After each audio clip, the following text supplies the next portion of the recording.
அனைவருக்கும் வணக்கம். நான் ஏற்கனவே ஒரு வீடியோ அப்லோட் பண்ணியிருந்தேன். இந்த ஸ்டீரிங் பாக்ஸ் எப்படி ரிமூவ் பண்ணலாம்னு சொல்லிட்டு. அந்த ஸ்டீரிங் பாக்ஸ் என்ன கம்ப்ளைண்ட்ன்றதை இந்த வீடியோவில் நம்ம பார்க்கலாம். Maruti Swift 2018 model LDI type, basic model, diesel type. இப்போ பார்த்தீங்கன்னா ஸ்டீரிங் கம்ப்ளைண்ட் ஸ்டீரிங் ரொட்டேஷன் ஆகலைன்னு சொல்லிட்டு இப்போ ஸ்டீரிங் ரிமூவ் பண்ணிகிட்ருக்கோம். ஸோ ஸ்டீரிங் 3 லாக் வரும். ஸ்டீரிங் கீழே அந்த லாக்லாம் எடுத்துகிட்டு தான் நம்ம ஸ்டீரிங் ரிமூவ் பண்ண முடியும்.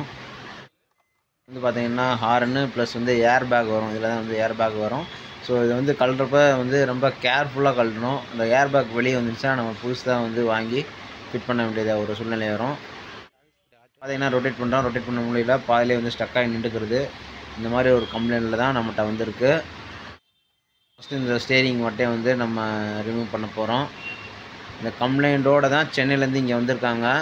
ஸோ இந்த மாதிரி நம்ம ட்ரைவ் பண்ணக்கூடாது. இது ரொம்ப ஆபத்தான ஒரு கண்டிஷன்.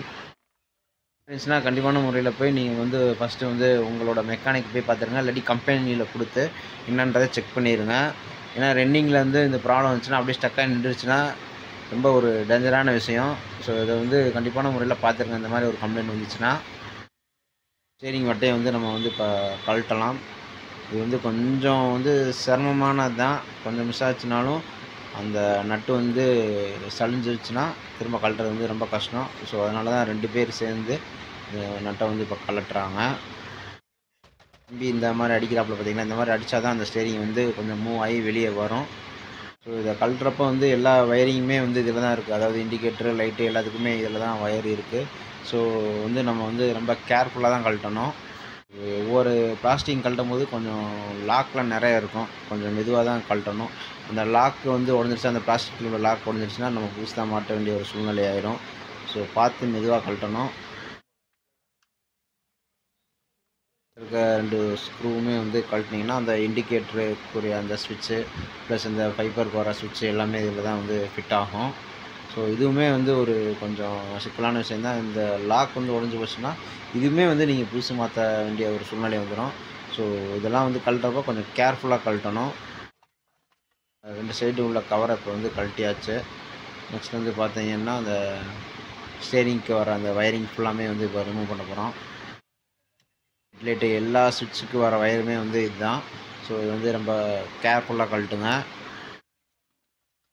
மெக்கானிக்கிட்ட கொடுங்க. நீங்களே ட்ரை பண்ணாதீங்க. இந்த மாதிரி விஷயம்லாம் ட்ரை பண்ணாதீங்க. ஸோ உங்களுக்கு இப்படிலாம் இருக்குது அப்படின்றதுக்காக தான் இந்த வீடியோ நாங்கள் அப்லோட் பண்ணுறோம். தான் எடுக்கணும். இதுலேயும் ஒரு லாக், சின்ன லாக் வரும். அந்த தம்பி ப்ரெஸ் பண்ணி எடுக்கிறாப்புல பார்த்தீங்களா, அந்த மாதிரி ஒரு லாக் வரும். அந்த லாக்லாம் எடுத்து நம்ம கரெக்டாக வைக்கணும். ஏன்னா மாட்டுறப்போ அதெல்லாம் கேர்ஃபுல்லாக மாட்டணும். நெக்ஸ்ட்லாம் ஒரு 2 ஸ்க்ரூஸ் வரும். அந்த ஸ்க்ரூஸ்லாம் கரெக்டாக எடுத்து வச்சா தான் அந்த இடத்துல அந்த ஸ்க்ரூஸ் தான் வரும்ன்றதை நம்ம தெரிஞ்சு வச்சுக்கிறணும். இல்லாட்டி மாட்டுறப்போ ஃபிட் பண்ணுறப்போ சின்ன சின்ன ப்ராப்ளம் வந்தாலும் நம்மளால் மாட்ட முடியாது. ஒரு ஒயர் சேஞ்ச் ஆனாலும் அது ஒரு பெரிய ஒரு பிரச்சனை நம்மளுக்கு விட்டுரும். ஸோ நம்ம ரிமூவ் பண்ணுறப்ப கொஞ்சம் கேர்ஃபுல்லாக ரிமூவ் பண்ணுறது நமக்கு நல்லது. ஃபைனலாக பார்த்திங்கன்னா எல்லா வயருமே இப்போ நம்ம ரிமூவ் பண்ணியாச்சு. மேக்ஸிமம் எல்லா வயரிங்குமே ரிமூவ் பண்ணியாச்சு. ஸோ இப்போ ஸ்டீரிங் பாக்ஸ் இப்போ நம்ம கழட்ட போகிறோம். போல்டு தான் தம்பி இப்போ கழட்டிகிட்டு இருக்காப்புல. 2 சைடுமே வரும். கொஞ்சம் கேர்ஃபுல்லாக கழட்டுங்க. அதை கழட்டுறப்ப ரிமூவ் பண்ணுறப்போ கொஞ்சம் கேர்ஃபுல்லாக ரிமூவ் பண்ணால் தான் நம்ம ஃபிட் பண்ணுறப்பையும் கொஞ்சம் நமக்கு தெரியும் இந்த இடத்துல அந்த போல்டு வந்துச்சு, இந்த ஸ்க்ரூ வந்துச்சு அப்படின்னு சொல்லிட்டு. நட்டு போல்ட்லாம் கிடைக்காது. அதுக்காண்டி தான் நான் திரும்ப திரும்ப சொல்கிறதுக்கு காரணம். ஸ்க்ரூஸ்லாம் இதில் அவ்வளோ சீக்கிரம் கிடைக்காது. ஆல்டர்னேட் ஸ்க்ரூவும் நம்ம ஃபிட் பண்ண முடியாது. அதுக்கு தான் சொல்கிறேன். இதில் வர ஸ்டீரிங் பாக்ஸ்க்கு வர போல்டு நட்டுலாம் ஒரு பாக்ஸில் தனியாக எடுத்து வைக்கிறது நமக்கு நல்லது. அதனால் ரிமூவ் பண்ணியாச்சு. இது ஸ்டீரிங் பாக்ஸ் கழட்டலாம். கேர்ஃபுல்லாக எடுங்க. கையில் பிடிச்சிக்கோங்க. ஒரு கையில் பிடிச்சிட்டு இன்னொரு கையில் போல்டை ரிமூவ் பண்ணுங்கள். அப்போ தான் கீழே விழாமல் இருக்கும். கீழே வந்துச்சுன்னா அதில் உள்ள பிளாஸ்டிக்ஸ் ஏதாச்சும் உடஞ்சி போச்சுன்னா கிடைக்காது. கிடைச்சாலுமே ப்ரைஸ் ரொம்ப ஜாஸ்தியாக இருக்கும். ஸோ ஃபைனலாக நம்ம எடுத்தாச்சு. இதுதான் அந்த ப்ராப்ளம். ஸ்டக் ஆகுது. இதுதான் அந்த ப்ராப்ளம். ஸோ இது மெக்கானிக்கல் நம்மளால் பார்க்க முடியாது. இது ஸ்டீரிங் பாக்ஸ் பார்க்குறதுக்குனே தனி மெக்கானிக் இருக்காங்க. அவங்கள கொடுத்தா நம்ம பார்க்க வேண்டியணும். உங்களுக்கே தெரியும் அந்த ரொட்டேஷன் ஆக மாட்டேன்டுச்சு, ஸ்டக் ஆகுது அப்படியே. ப்ளஸ் ஹெட்லைட்டு எல்லாத்துக்கும் வர ஒரு யூனிட்டு தான் இது. இது வந்து கொஞ்சம் எல்லாமே வந்து பிளாஸ்டிக்கில் தான் லாக் பண்ணியிருக்காங்க.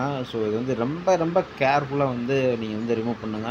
இந்த பிளாஸ்டிக் உடைஞ்சு போச்சுன்னா 1000 கணக்கில் வந்து செலவாயிடும். ஸோ வந்து ரொம்ப கேர்ஃபுல்லாக வந்து இதை நீங்கள் வந்து ரிமூவ் பண்ணுங்க. நாங்களே கொஞ்சம் கஷ்டப்பட்டு மெதுவா தான் வந்து ரிமூவ் பண்ணோம். நெக்ஸ்ட் வீடியோல நான் வந்து அப்லோட் பண்ணுறேன். அந்த ஸ்டீரிங் பாக்ஸ் வேலை பார்க்குறவங்கள்ட்ட கேட்டுட்டு உங்களுக்கு என்ன டீட்டெயில்ஸ்ன்றதை நெக்ஸ்ட் வீடியோவில் நான் வந்து அப்லோட் பண்ணுறேன். ஸோ மீண்டும் மற்றும் ஒரு நல்ல வீடியோவில் நான் உங்களை சந்திக்கிறேன். நன்றி.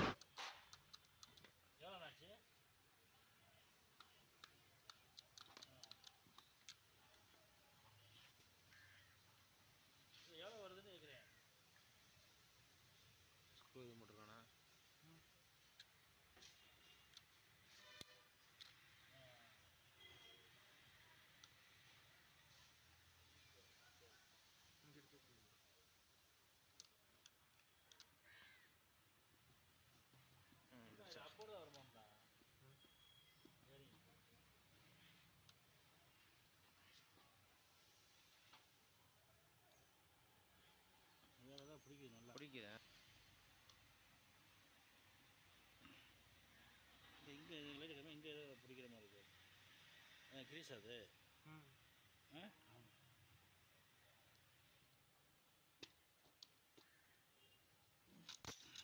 அண்ணே சொன்னேன். அண்ணே அந்த இது ஷிஃப்ட்டு